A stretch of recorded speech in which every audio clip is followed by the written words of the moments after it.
நண்பர்களுக்கு வணக்கம். இன்னும் இந்த ஈரான், அமெரிக்கா, இஸ்ரேல் இந்த பிரச்சனை ஓயலை, மேலும் மேலும் அதிகரிச்சுட்டே இருக்குது. ஸோ அதை பற்றின அப்டேட் இன்றைக்கி பார்க்க போகிறோம். நான் கசாலி டிகோட்ஸ்.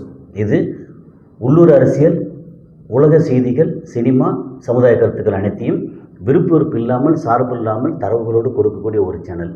உங்களுடைய ஆதரவு லைக் பட்டனை கிளிக் செய்து சப்ஸ்கிரைப் செய்து நண்பர்களுக்கு பகிர்ந்து ஆதரவு தாருங்கள். நன்றி. இப்போ முதல்ல ரஷ்யாவை பார்த்து அமெரிக்கா மிரண்டு இருக்குது. அது என்ன? அதுக்கப்புறம்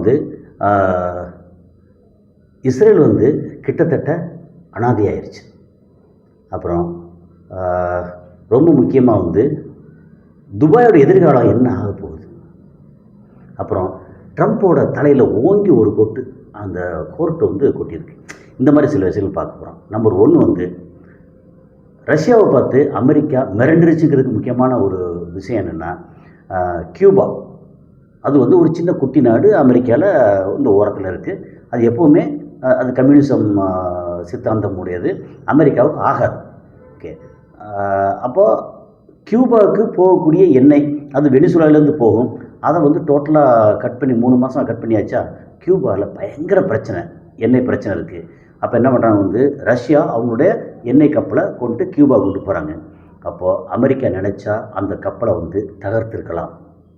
ஆனால் அமெரிக்கா இப்போ நிலைமையில் ஈரான்கிட்ட வாங்கியிருக்க அடி கொஞ்சம் நெஞ்சு அடி இல்லை. ஸோ இந்த நிலைமையில் இப்போது ரஷ்யா கப்பலை நம்ம அடித்தோம்னா, ரஷ்யா நேரடியாக சண்டைக்கு வந்துச்சுன்னா என்ன பண்ணுறது அப்படின்ற அந்த ஒரு பயம். அதில் ரஷ்யா கப்பலை எப்பா தொடாதீங்கப்பா அப்படின்னு ஒன்றுமே சொல்லாமல் ரஷ்யா கப்பல் பூ போல் கியூபாவுக்கு போய் எண்ணெயை அங்கே கொடுத்துருக்கு. அப்போ என்னென்னா, இதுக்கு முன்னாடியால் அந்த ரஷ்யா கப்பலை இது ஷேடோ ஃப்ளீட்டு, இது சரியில்லை, நொட்டன்னு ஏதாவது சொல்லி அங்கே அடிக்கும். ரஷ்யா என்ன பண்ணுறது தெரியாமல் முடிச்சுக்கிட்டு இருந்தது. ஆனால் இன்றைக்கி நிலைமை அப்படியே தலைகீழ கைமீறி போயிருக்கு. இப்போ என்ன, ரஷ்யாவை பார்த்து அமெரிக்கா பயப்படுற நிலைமை வந்துருச்சு அப்படிங்கிறது. அது போக இஸ்ரேலும் அமெரிக்காவும் சேர்ந்து ஈரானில் இன்றைக்கும் பொறுத்தாக்கியிருக்காங்க பயங்கர தாக்குதல். ஏன்னா அவங்க ஏற்கனவே பெரிய நாடு, பெரிய அளவுக்கு ஆயுதம் வச்சுருந்தாங்களா. என்ன இப்போ ஈரான் பதிலடி அப்படிங்கிறது இருக்கு இல்லையா, அதுதான் இப்போ புதுசு. கடந்த ஒரு 40 வருஷத்தில் 50 வருஷத்தில் பார்த்திங்கன்னா ஈரான் இந்தளவுக்கு அடிக்குது அப்படிங்கிறது புதுசு. மற்றபடி அவங்க கையில் இருக்கக்கூடிய ஆயுதங்களை வச்சு ஈரானையும் அடிக்கிறாங்க. ஈரானையும் பயங்கரமாக அட்டாக் பண்ணியிருக்காங்க. ஆனால் அதுக்கு பதிலாக ஈரான் இப்போது பதிலடி இன்னும் இஸ்ரேலை கண்டதுடன் அடிச்சுக்கிட்டு இருக்காங்க. அது இல்லாமல் ஈரானை அமெரிக்காவோடு சேர்ந்து அடித்தது போக இஸ்ரேல் தனியாக லெபனானையும் போட்டு தாக்கியிருக்காங்க. பெரிய பெரிய பில்டிங், நல்ல பில்டிங்கெல்லாம் போட்டு தாக்கியிருக்காங்க. ஏன்னா லெபனான் திருப்பி அடிக்கிறதுக்கு வழி இல்லை. ஏதாவது ஒன்றுனா உடனே பக்கத்தில் இருக்கிற சின்ன பிள்ளைய போட்டு அடிக்கிற மாதிரி லெபனானை போட்டு அடிச்சுக்கிட்டு இருக்குது. ஆனால் இன்றைக்கி ஏற்கனவே சொல்லியிருக்காங்க, இஸ்ரேலில் ஹைஃபாவாக இருக்குதாட்டு அடிக்கிற அடி பயங்கரம். அது இல்லாமல் இப்போ லெபனானில் இருக்கக்கூடிய அங்கே ஹிஸ்புல்லா கூட இஸ்ரேலில் இருக்கக்கூடிய ஹைஃபாவில் ஒரு பெரிய அளவுக்கு தாக்குதல் நடத்தியிருக்காங்க. ஸோ இதெல்லாம் தாண்டி இன்றைக்கி நைட்டு பெரிய அளவுக்கு ஈரான் இஸ்ரேல் மேலே அட்டாக் பண்ணுறதுக்கு ஒரு பெரிய பிளான் வச்சுருக்கதா அப்படி சொல்கிறாங்க. ஸோ இந்த நேரத்தில் சைனா என்ன சொல்லிட்டாங்க, இஸ்ரேல் ஏதாவது தப்பித்தவறி அணு ஆயுதம் அப்படி இப்படின்னு ஏதாவது எடுத்தாலோ, அமெரிக்கா எடுத்தாலோ, நாங்கள் அதுக்கு பயங்கரமாக பதிலடி கொடுப்போம் அப்படின்னு சைனா சொல்லியிருக்காங்க. இப்போ திடீர்னு ஆரக்கிளில் ஒரு 30,000 பேர் தூக்கியிருக்காங்க. அப்புறம் கூகுளில் 8,000 பேர் தூக்கியிருக்காங்க. இப்படி நிறையா வந்துகிட்டே இருக்குது. இப்போது ஏன் தூக்கியிருக்காங்க அப்படின்னா, அவங்க ஏஐ ஓப்பன் சோர்ஸ் ஏஐக்காக எக்கச்சக்கமாக செலவு பண்ணியிருக்காங்க. அவங்களுக்கு இங்கே சம்பளம் கொடுக்க வழி இல்லை அப்படின்னு ஆட்கள் நிறையா தூக்கியிருக்காங்க. ஏஐ வந்தனால அது ரீப்ளேஸ் பண்ணிருச்சா அப்படின்னு இல்லை. ஆனால் இதுக்கு செலவு பண்ணிட்டாங்க, மேனேஜ் பண்ணுறாங்க கஷ்டப்பட்டு அப்படிங்கிறது ஒரு போகிற போக்கில் ஒரு தகவல். சரி, இப்போ அமெரிக்காவில் இருக்கக்கூடிய ஒரு டாப் எக்கனாமிஸ்ட் அவர் என்ன சொல்லியிருக்கிறாரு, யுஏஇ குறிப்பாக துபாய் வில் பி டெட். அவ்வளோதான், துபாய் மொத்தத்துக்கு சோழி முடிஞ்சிடும். என்னென்னா, இங்கே யுஎஸுக்கும் இந்த ஈரான் வாரில் அமெரிக்காவுக்கும் இஸ்ரேலுக்கும் யுஏஇ சப்போர்ட் பண்ணும்போது துபாய் டோட்டலாக கதை முடிஞ்சிடும் அப்படின்னு சொல்லி ரொம்ப வான் பண்ணியிருக்காரு. டீட்டெயிலாக கொடுத்துருக்காரு. அந்த டீட்டெயில் அது எல்லாருக்கும் தெரிஞ்ச விஷயந்தான். ஏன்னா இவங்க அடிக்கிறது போக மொத்தத்துக்கு இப்போ பலசாலியாக இருக்கிறது அந்த ரீஜனில் ஈரான் தான். அதனால் இப்போது பிரச்சனை என்னென்னா டீட்டெயிலோட தரவுகளோடு கொடுத்துக்கிறாரு. துபாய் வில் பி டெட் அப்படின்னு சொல்லியிருக்கிறாரு. அது ஒரு முக்கியமான செய்தி. அப்போ துபாய் வில் பி டெட் அப்படின்னா அது நேரடியாக நமக்கு பாதிப்பு. ஏன்னா நம்மளுடைய சொந்தங்கள் வந்து அங்கே நிறைய வேலை பார்க்குறாங்க, இன்வெஸ்ட் பண்ணியிருக்காங்க, தொழில் பண்ணுறாங்க. அப்படிங்கும்போது நமக்கு நேரடியாக பாதிப்பு. அது வந்து நல்லதில்லை அப்படிங்கிறது. ஸோ அப்போ துபாய் வந்து இனி அமெரிக்கா இஸ்ரேலுக்கு சப்போர்ட் பண்ணுறத விட்டுட்டு அடுத்து என்ன செய்யலாம்? ஈரானோட எப்படி இணக்கமாக இருக்கிறதா, சைனாவோட ரஷ்யாவோட இருக்கிறதா, அதாவது அமெரிக்காவோட வந்து முரண்படப்பட வேண்டாம். குறைஞ்சபட்சம் வந்து அமெரிக்கா தள்ளி வச்சுட்டு இது என்ன மாதிரி ராஜரீக உறவுகளை என்ன பண்ணலாம் அப்படின்னு இவங்க யோசிக்கணும் அப்படிங்கிறது முக்கியமான டீட்டெயில். இத்தனைக்கும் அமெரிக்காவில் இருக்கிற டாப் எக்கனாமிஸ்ட் சொல்லியிருக்கிறார். அதுவும் அமெரிக்காவுக்கு நீங்கள் சப்போர்ட் பண்ணீங்கன்னா நீங்கள் வீணாக போயிடுவீங்க அப்படின்னு அமெரிக்காவிலேருந்து சொல்கிறாங்க. அதுதான் வந்து ஒரு முக்கியமான ஒரு விஷயம். அதுக்கப்புறம் ஈரான் வந்து ரொம்ப முக்கியமாக ஒரு பெரிய விஷயத்தை அனௌன்ஸ் பண்ணியிருக்காங்க. என்ன அனௌன்ஸ் பண்ணியிருக்காங்க அப்படின்னா, அமெரிக்காவில் இருக்கக்கூடிய அமெரிக்கா சேர்ந்த ஒரு டாப் டெக் கம்பெனிஸ், ஒரு 20 கம்பெனி அடுத்து வச்சுக்கலாம், ஒரு 15 கம்பெனி லிஸ்ட் கொடுத்துருக்காங்க.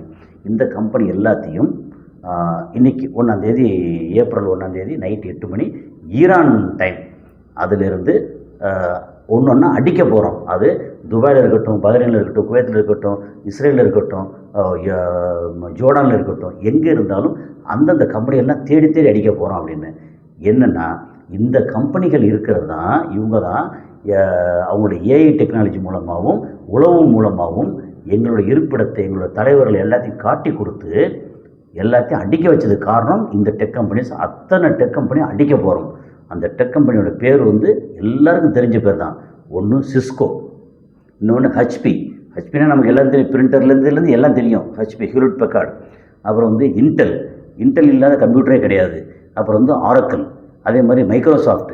அப்புறம் வந்து ஆப்பிள் வந்து இப்போவே வந்து அவங்களுடைய நிறுவனத்தை எல்லாத்தையும் மூட்டை கட்டிட்டு துபாய் விட்டு, யூஏ விட்டு, சவுதி விட்டு கிளம்பிட்டாங்க இப்போவே, வேண்டாம் அப்படின்னு சொல்லிட்டு. அதே மாதிரி கூகுள், அப்புறம் மெட்டா, நம்ம ஃபேஸ்புக், இதெல்லாம். ஏன்னா ஃபேஸ்புக்கில் வந்து நம்ம உதாரணத்துக்கு ஃபேஸ்புக்கு இருக்குது, நம்ம வந்து சம்மந்தமே இல்லாமல் நம்மளுடைய மொபைலில் ஏதாவது வீடு வாடகைக்கு ஏதாவது தேடிட்டுருப்போம். தேடுனா அடுத்து இந்த வீடு அவைலபிள் இருக்குது, இங்கே இருக்குன்னு சொல்லி எங்கள் ஃபேஸ்புக்கில் விளம்பரம் வரும். அப்புறம் சும்மா பேசிக்கிட்டு இருப்போம் பக்கத்தில் வந்து, நான் ஜாப்பு கிடைக்கல, ஏதாவது ஒரு என்ன ஜாப்பு போகிறது தெரியல அப்படின்னா ஜாப் சம்மந்தப்பட்டது வரும். இப்படி நம்ம என்ன பேசுகிறோமோ, என்ன டைப் பண்ணுறோமோ, அதில் இத்தனைக்கும் ஃபேஸ்புக்கில் செக் பண்ண வேண்டாம். நம்ம மொபைலில் வந்து சர்ச்சில் ஏதாவது செக் பண்ணால் ஆட்டோமேட்டிக்காக அங்கே எல்லாம் வந்து அங்கே நம்ம இதெல்லாம் லீக் ஆகி போயிடுது. ஸோ அந்த மாதிரி மெட்டா அப்படிங்கிறது ஃபேஸ்புக்கு, இன்ஸ்டாகிராம் இதெல்லாம் தெரியும். ஸோ அதுக்கப்புறம் வந்து ஐபிஎம், அப்புறம் டெல்லு, அப்புறம் பலாண்டியர், என்விடியா தான் வந்து இடையில போன வருஷம்லாம் பயங்கர பிரச்சனையாக இருந்துச்சு. சைனாவுக்கும் அமெரிக்காவுக்குமான பெரிய அளவுக்கு இந்த மாதிரி டெக் யுத்தத்தில் வந்து என்விடியா வந்து ஒரு முக்கியமான ஒரு பொருள். அதுக்கப்புறம் ஜிபி மோர்கன், அது எல்லோரும் கேள்விப்பட்டிருப்போம். அப்புறம் டெஸ்லாங்கிறது காரு, அப்புறம் டெஸ்லா அது அமெரிக்காவோட முக்கியமான கம்பெனி. அப்புறம் ஜெனரல் எலக்ட்ரிக்கல் அப்படிங்கிறது, ஜெனரல் எலக்ட்ரிக்கல். ஸோ இதில் வந்து என்ன பண்ணிட்டாங்கன்னா, துபாயில் இருக்கிற டிஐஎஃப்சி அப்படின்னா இன்வெஸ்ட்மெண்ட் அண்ட் ஃபைனான்ஸ், அந்த சென்டர் அங்கே இருக்காங்க. அது ஒரு பெரிய ஏரியா. அதாவது துபாயில் அப்படி அபுதாபி ரோடில் போகிறோம்னா துபாயோட ட்ரேட் சென்டர் இருக்கும். ட்ரேட் சென்டரை தாண்டி லெஃப்ட் சைடில் பெரிய ஏரியா வந்து அது ஃபைனான்ஷியல் சென்டர். அதில் சில கம்பெனிகள்லாம் ஆல்ரெடி வெக்கேட் பண்ணிட்டாங்க. ஏன்னா இவங்க சொன்னதுனால இப்போ ஈரான் சொன்னால் அடிச்சிருவாங்க அப்படின்னு அவங்க வந்து வெக்கேட் பண்ணிட்டாங்க. சரி, அதுக்கப்புறம் வந்து நம்ம இவருக்கார நம்ம காமெடி அல்லது ஒரு கிறுக்கு அதிபர், அவர் என்ன சொல்லியிருக்காரு வந்து, கோர்ட்டு கூப்பிட்டு தலையில் ஓங்கி ஒரு கூட்டு கூட்டியிருக்கு. என்னென்னா, ஒயிட் ஹவுஸில் வந்து ஒரு டான்ஸ் ஃப்ளோர், நடன அரங்கம் வந்து பண்ணணும், ஒரு என்டர்டெயின்மெண்ட் இது பண்ணணும் அப்படின்னு சொன்ன உடனே, இது வந்து உங்களுடைய சொந்த சொத்து இல்லை, உங்கள் சொத்து இல்லை, ஓகே, நீங்கள் வந்து இப்போ நிர்வாகம் பண்ணுறதுக்கு வந்திருக்கீங்க, அவ்வளோதான், மற்றபடி நீங்கள் உங்கள் இஷ்டத்துக்குலாம் பண்ண முடியாது அப்படின்னு அமெரிக்க கோர்ட்டு வந்து இவர் தலையில் ஓங்கி கொட்டி அதுக்கு வந்து தடை விதிச்சிருக்கு. அது போக வந்து யூகே பிரைம் மினிஸ்டர் வந்து கீர் ஸ்டார்மர் இருக்கார், அவர் வந்து பெரிய ஒரு சொற்பொழிவு கொடுத்துருக்கிறார். என்னென்னா, இன்றைக்கி ஈரானில் நடக்கிற இந்த யுத்தம் யூகேக்கு பெரும் பாதிப்பு. அதே நேரத்தில் அமெரிக்கா என்ன சொல்கிறாங்க, அவங்களோட சேர்ந்து யுத்தத்துக்கு வர சொல்கிறாங்க. நோ, நாங்கள் இந்த மாதிரி அமெரிக்காவோட சேர்ந்து யுத்தத்துக்கு போக தயாராக இல்லை. அதுக்கு அவங்க கோவப்பட்டு, நீங்கள் தான் பெரிய பலசாலியாச்சே, ஸ்டேட் ஆஃப் ஹார்மஸில் போய் நீங்கள் சண்டை போட்டு எடுத்து உங்களுக்கு தேவையான ஆயில் எடுத்துக்கங்க அப்படின்றாங்க. அதையும் செய்வோம், சண்டை போட்டு செய்ய மாட்டோம், நாங்கள் சமாதானமாக போய் செய்வோம்.